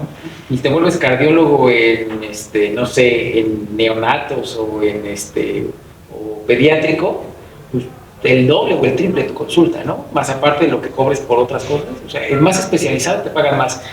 Conocimiento más general es menos valorado socialmente. Sí, Hassan es un personaje muy interesante, y más porque existió, y más porque sí fundó su ciudad, y porque la orden de los asesinos también existió. Tal vez era igual de inteligente que Omar. O bueno, en mi opinión, no sé si hasta más inteligente, porque ya después todos lo reclaman, ¿cierto? Porque alguien sí se lo recomiendo. Pues me recomiendas a tu amigo, ¿cierto? A tu amigo que tú me recomendaste. Sí, ya. Introdujiste gracias por tu amigo que me recomendaste. Pero funda su orden de los asesinos, y el libro tiene una discusión interesante, que lo comentábamos aquí con el doctor Jonathan y también con Chris, que el autor dice que la palabra asesino, esa es como tal, la palabra asesino viene de la droga, ¿cierto? Es hachís, y que quiere decir que estaba drogado, ¿cierto? Y que para su formación en su secta de asesinos, Hassan utilizaba la droga, y que sus asesinos estaban drogados. Y esta orden de los asesinos era como un cuerpo era como un servicio secreto, ¿no? Que mataba a los indeseables, ¿no? Y se podían infiltrar en cualquier parte. El autor dice que esto como que no es posible que estuvieran drogados, porque era muy riguroso, o sea, necesitabas infiltrar, mantener la concentración mucho tiempo, y que para él no estaban drogados, ¿no? Sí, ¿no?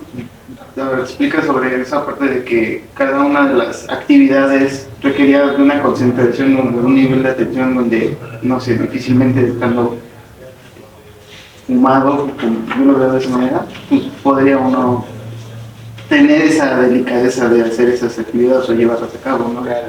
O sea, es muy fácil que en ese estado se perturbe tanto tu mente que no sepas que lo que estás haciendo.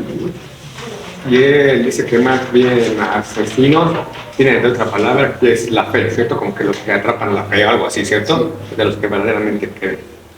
También comentábamos en la mañana que hay otra novela que se llama precisamente Alamut, que él dice que sí, que la palabra asesino sí viene de hachís, que es y que sí estaban drogados, pero que la droga era en su etapa formativa. Y que, como le comentaba el doctor Jonathan, había como una isla en un lugar cerca de Alamut, donde a todos los que estaban formando, bueno, y aparte el autor narra cómo los que servían para qué, ¿cierto? Sí. Quiénes eran apreciados y quiénes no eran apreciados. Pero y aparte habla de fomentar el terror, y que era, eso era lo que él quería, ¿no?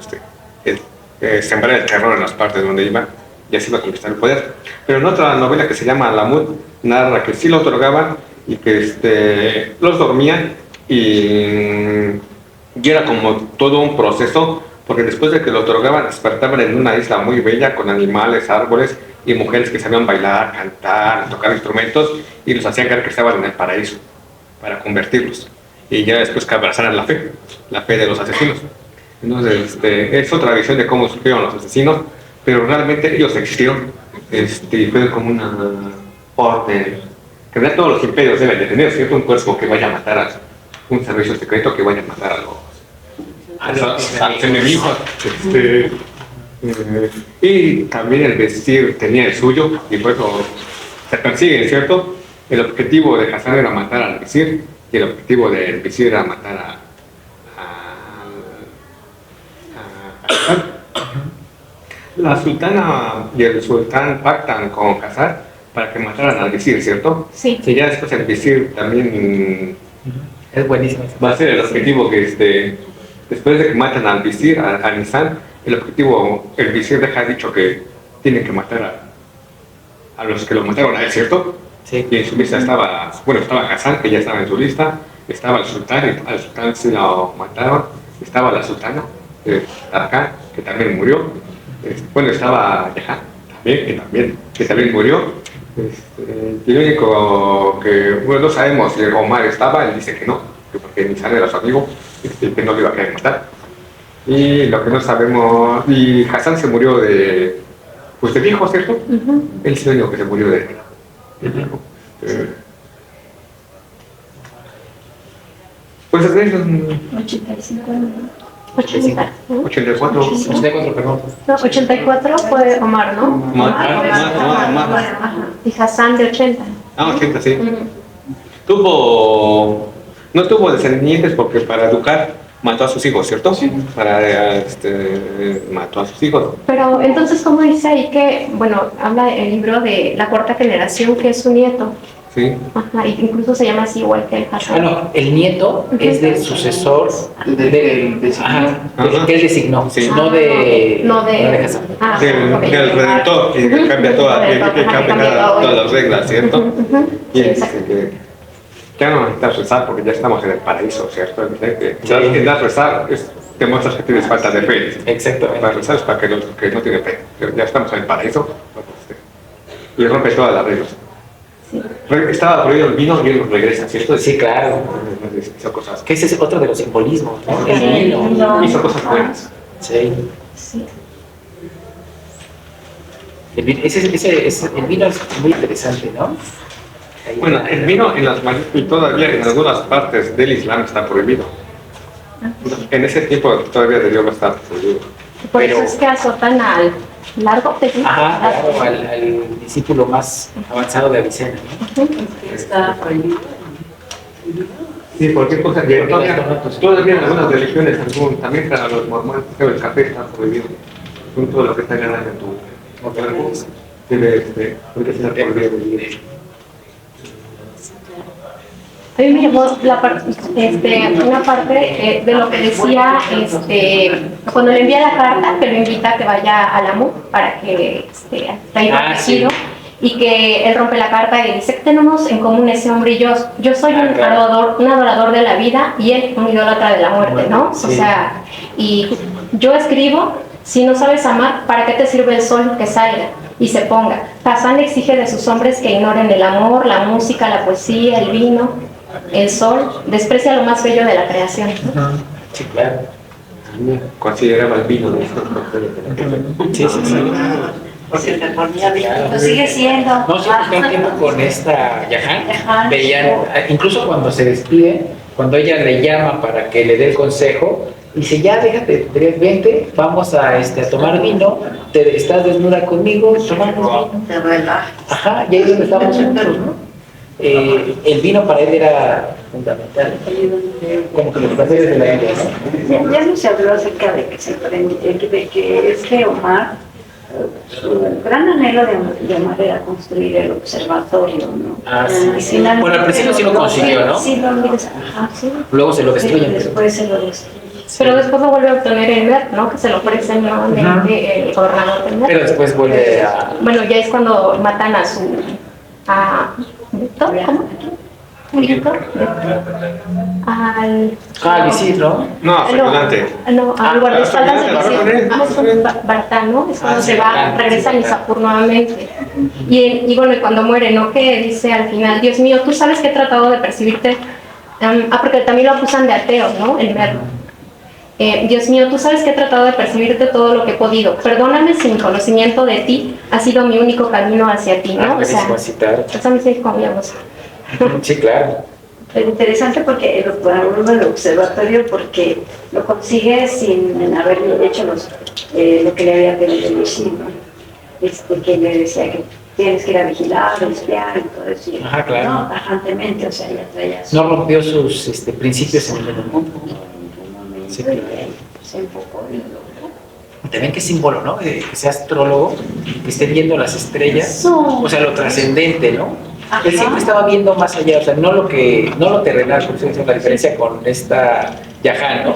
Ella lo mundano, lo terrenal, y él siempre lo trascendente, lo que está más allá, lo que está dentro y lo que está en el superior, en un orden superior, ¿no? Las estrellas. Y le llamaban a él la estrella de Corazán. Ah, sí. Era uno de los nombres que tenía, y la estrella de Corazán, investigan, bueno, es el corazón de ¿Persia? De Persia, sí, es el corazón, y dice que abarcaba partes, actualmente podríamos considerar Irán, Afganistán, Tayikistán, ¿cómo así? Turkmenistán y Uzbekistán. Sí, de hecho Samarcanda está en Todo eso, Uzbekistán. o sea, al llamarlo estrella de Jorazán, o sea, de todo casi el continente Del mundo árabe. del mundo árabe. No, ¿sabes? Asia Central. Perdón, Asia Central, sí, todo ese mundo, ¿no? O sea, cómo estaba considerado, aunque estaba escuchando hace ratito que decían que fue más sabio Osam. ¿Quién fue de los dos? O sea, primero es Omar. Ah, sí, Omar Khayyam y Hassan. Hassan, que había sido más sabio, pero pues este tiene el mérito, este tiene el título. Bueno, desde mi punto de vista, Omar es más sabio que También para vivió con mayor mesura, no vivió en los excesos, ¿no? Como el extremista de Hassan. Era muy inteligente, por supuesto, y eso le agradó mucho a Omar, por eso le simpatizó y lo llevó con el visir, ¿no? Pero pienso que sabio realmente fue Omar. Omar también, a mi ver también fue Omar. Sí. Que bueno, los tres eran muy inteligentes, ¿no? El visir, por supuesto, ¿no? Sí. Muy inteligente. Que incluso logró, cuando ya parecía perdido, consiguió que quedara en ridículo Hassan, ¿no? Y por eso lo iban a ejecutar o quitarle los ojos, que a fin de cuentas lo salvó Omar, ¿no? Omar. Y él prácticamente es el que estuvo gobernando, ¿no? Porque cuando toma el poder el sultán era muy pequeño, bueno, ahora Ajá. era muy joven. Y todavía de grande seguía consultándole para y todo. por eso ¿no? justo también quería matarlo. Sí, sí, sí. A ver si retomamos algunas cosas que creo que le hicieron falta, como los simbolismos y todo. Ah, sí, ¿como cuál quiere mencionar? No, o sea, pero no ya son 6 con 2. Bueno, yo había puesto aquí unos simbolismos. También había puesto el vino, la estrella, el lobo y el cordero. Vuelve a aparecer aquí el cordero. Yo siento que también es relacionado a la religión. Y me pareció a mí, en lo personal, que el lobo pues es la parte negativa tal vez de cada ser humano, ¿no? a veces hasta decimos de que pareces un lobo rapaz, ¿no? O sea, igual la dualidad. Sí, hay muchas dualidades, ¿no? Sí. ¿Tú encontraste más dualidades en la novela? ¿Más dualidades? Ajá, hubo muchas dualidades, ¿no? Entre Omar, por ejemplo, Omar y Hassan hubo muchas, incluso en el propio Omar, ¿no? Hay algunas dualidades, hay muchas en general en la novela. A mí me llamaban el príncipe de los filósofos. Es que hay dualidades que se despliegan en tres, y yo en realidad veo luego trinidad, no dualidad. Por ejemplo, las ciudades principales son tres. Ajá. De Samarcanda, Alamut y Isfahan. Sí, son las triadas, ¿no? Que tiene. Sí. La vida y la muerte, se refiere mucho a la vida y la muerte. A cada uno se acerca la hora de morir. Algunos lo aceptan, de algunos lo toman inconsciente, ¿cierto? De algunos se preparan, algunos no se preparan. Pero no sé, podemos decir como qué personaje nos gustó más de la novela, más así rápido. Omar, no sé si pudiéramos ver. Yo, ¿Sí? ¿Tú quién? pues no sé. Ya. No, Allá. a mí como el visir. ¿El visir? Sí, el visir. Porque sí, El visir porque tenía un proyecto de construir cosas y como estadista, su idea no estaba mal. Porque él también cuando se va a morir llama a Omar, le dice, es cierto que hizo mal, pero también hizo escuelas, o sea, también construyó cosas y ni se arriesgó a hacer cosas políticamente. Porque manejaba, se arriesgó a tener el poder. Y una vez que tienes el poder, sabes cosas malas y buenas, beneficias a alguien y perjudicas a otros. Pero él quería ser recordado porque hizo el bien. Pero el bien también hizo el mal, o sea, también quería ser recordado. Pero también algo muy bueno, ¿no? En cierto modo participó en la formación de Omar, ¿no? Porque le dio toda la libertad para que él hiciera de él lo que él quería, ¿no? Omar fue también se logró gracias al visir. Bueno, sí, ¿qué personaje te gustó más? Omar, en lo Omar. personal sí, Omar. De hecho, pues creo que, no sé, se habla mucho sobre Omar, ¿no? Principalmente porque es el protagonista. Pero también veo como el libro, como otro personaje. El libro, sí. De hecho, todo gira alrededor de Tobayat, ¿no? Pero él como siempre atento, como siempre percibiendo el tiempo, ¿no? A través del tiempo, todo lo que, y en lo que se desencadena, ¿no? Que esa parte es muy brutal, ¿no? De parte que luego es como que, o sea, todas las cosas que ha vivido ese libro o esas poesías para terminar donde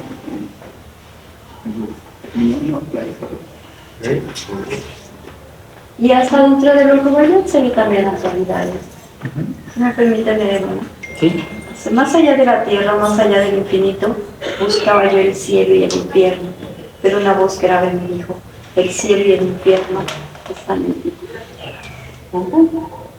Hay otro que dice, confórmate en este mundo con pocos amigos. No busques prolongar la simpatía que alguien te inspiró antes de estrechar la mano de un hombre. Piensa si ella no te pegará un tiro. Sí, buenísimo, buenísimo. Sí, Maricela, ¿cuál te gustó más? ¿Todos más? Pues sí, es el protagonista, ¿no? Sí, como que es el ideal, ¿no? El ideal de hombre, podríamos decir. Y la otra parte no les podían decir así como el resumen de los otros dos libros, de cómo aparece escrito así. Bueno, sí lo vamos a leer, vamos a ver así. El libro se pierde. Ajá, se pierde, por eso digo, se pierde y ¿Qué? ¿Se perdió? ¿Se perdió? se perdió, ya no, en No, los pues, capítulos ya no. La democracia. El Titanic también se pierde. ¿Cómo quieres que sobreviva el libro? Se quedó en la caja de oro, ¿no? Que flotara. No, pero como comentar que la sacó Hassan, ¿no? el Hassan, el nieto. El nieto del que se quedó encargado fue el que tomó la decisión final de sacar. De sacarlo de la. Sí, de la sacarlo reja. donde estaba. Ajá. Ajá. Y los Una caja de humo. y hasta como 7 días leyendo eso lo que eso decía. ya en el futuro, ya es en el Después futuro, ya en el siglo convocamos XX. para que Bueno, casi Bueno, declararan te el estoy libro. refiriendo a cómo se salvó del incendio cuando Ah, llegaron sí, los esa mongoles. parte. Sí. Eso no lo explican porque solamente dice Se lo que, brincan. pues sí, es algo que de esa parte no se sabe porque solamente dieron la orden de que solamente lo que cupiera era una carretilla, ¿cierto? Sí. Pero dice que no se sabe si realmente a quien se le encargaron sabía de la existencia de ese libro de la Shubilla. Y que el que estaba encargado primero rescató, como era obvio, iba a rescatar las ediciones del Corán que había, los libros santos, y ya después otras cosas que le interesaban. Ya después se distrajo leyendo y que perdió la noción, y ya solamente lo que la prisa, Entraron con la ya, tea, ¿no? Y ya ahí se pierde,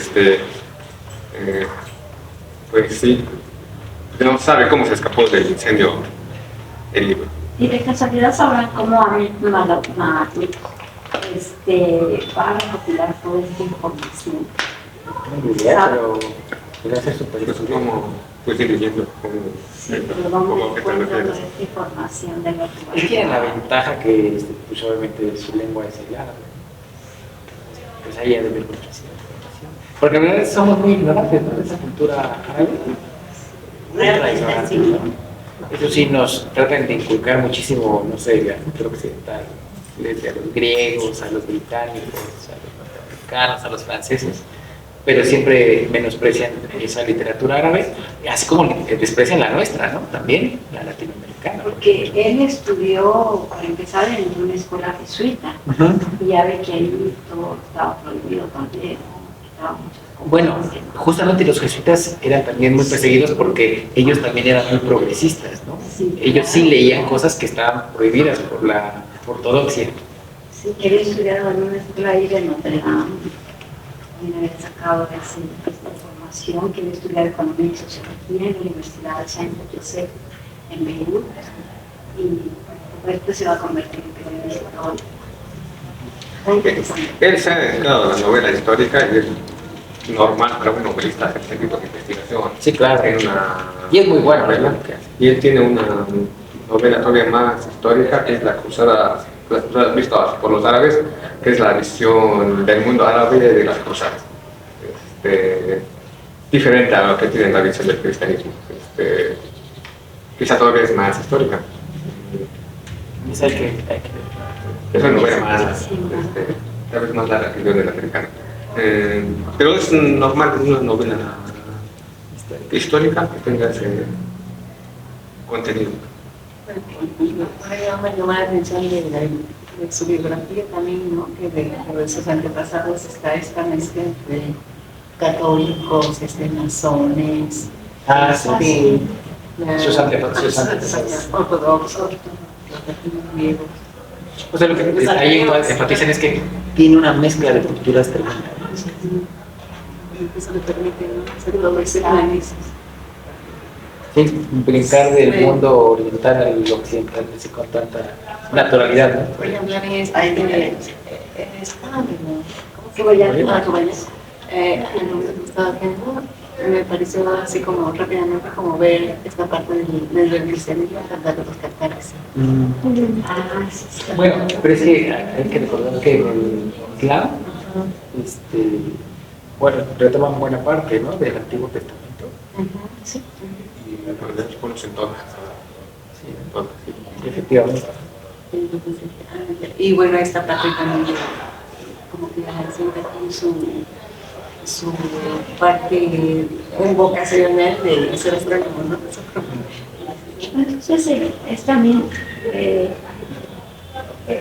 se hace acreedor de varios premios Bestseller, o nada más obtuvo uno con la novela de León de África. No, se han tenido varios. ¿Verdad? Leímos que había tenido varios premios, ¿no?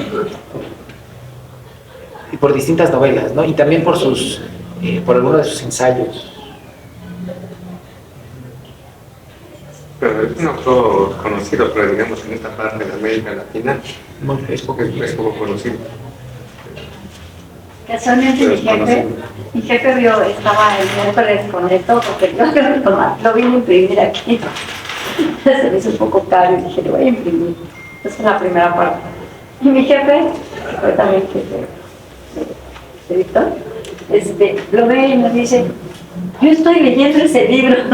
¿Ah, sí? ¿Cómo crees?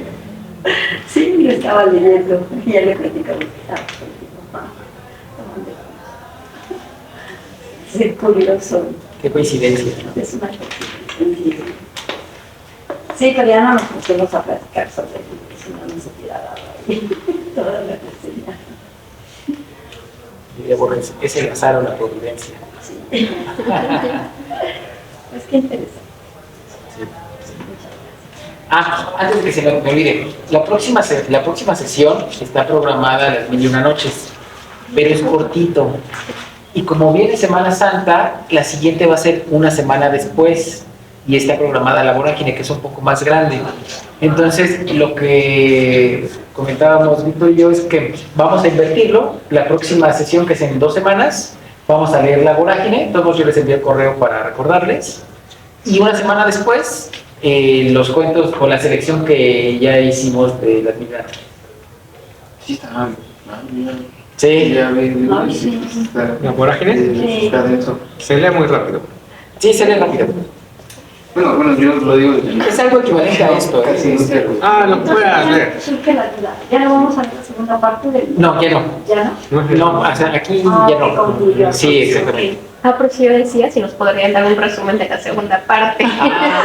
Por eso decía, pero Rode decía que íbamos a ver la segunda parte. Sí, yo pensé. Bueno, todos estamos en la obligación de concluir el libro, pero Eso sí, sí. no la vamos a poder ver aquí directamente. Pero ya hacía el resumen. ¿Qué podríamos decir ahí? El libro desaparece según de y no lo encuentran del autor, el que es un narrador totalmente externo, ¿cierto? Y nunca da su opinión. Ya después pasa a ser interno. Sí, es la historia como de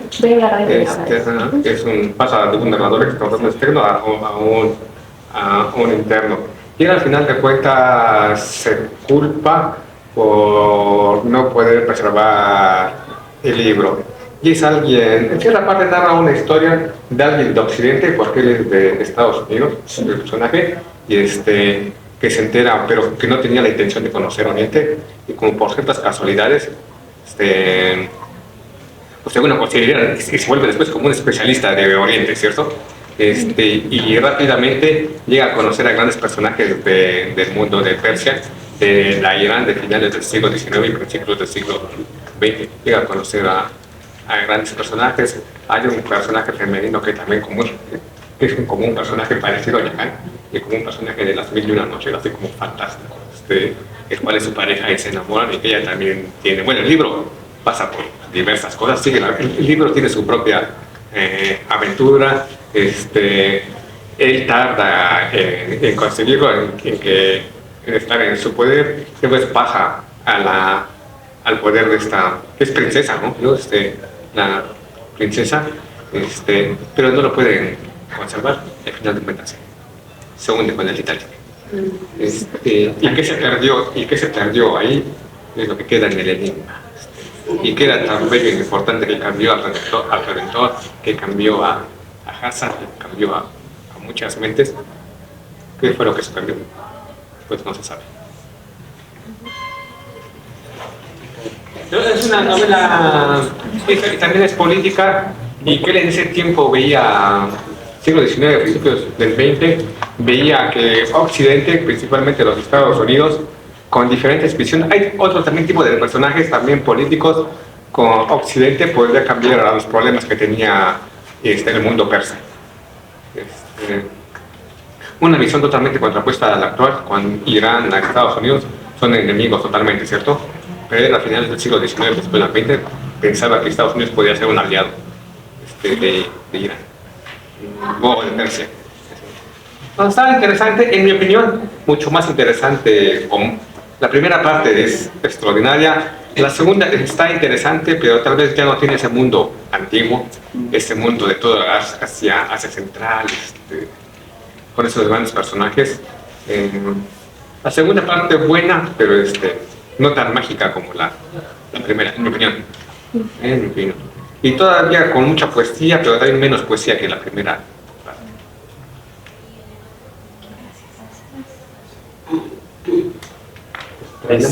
Sí, pues muchas gracias por su asistencia. Y entonces, sí, acordamos la próxima sesión La Vorágine. Y ya la siguiente semana, una semana después, vemos la selección de Las Mil y una Noches, ¿no? Entonces la Vorágine lo que se puede leer, que son 50 páginas, 100 páginas, ¿sí? O menos también. Que de hecho es algo equivalente, a lo que leímos para esta sesión. Quizá un poquito más.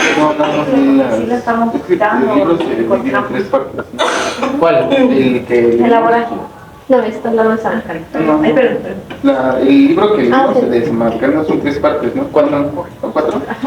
Son 4 libros y leímos 2 y quedan pendientes 2. Ah, ok. No, son 4. ¿Cuál es? Estas más las leímos, los primeros, ¿no? No hay. Los que leímos fueron... Sí, los poemas. Ajá, Ah, lo que nos... exactamente, y queda pendiente El Fin del Milenio y Un Poeta en el Mar. Eso es lo que quedan pendientes.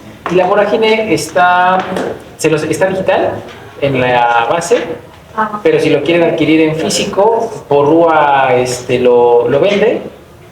Van a Porrúa, está muy barato, cuesta como 70 pesos.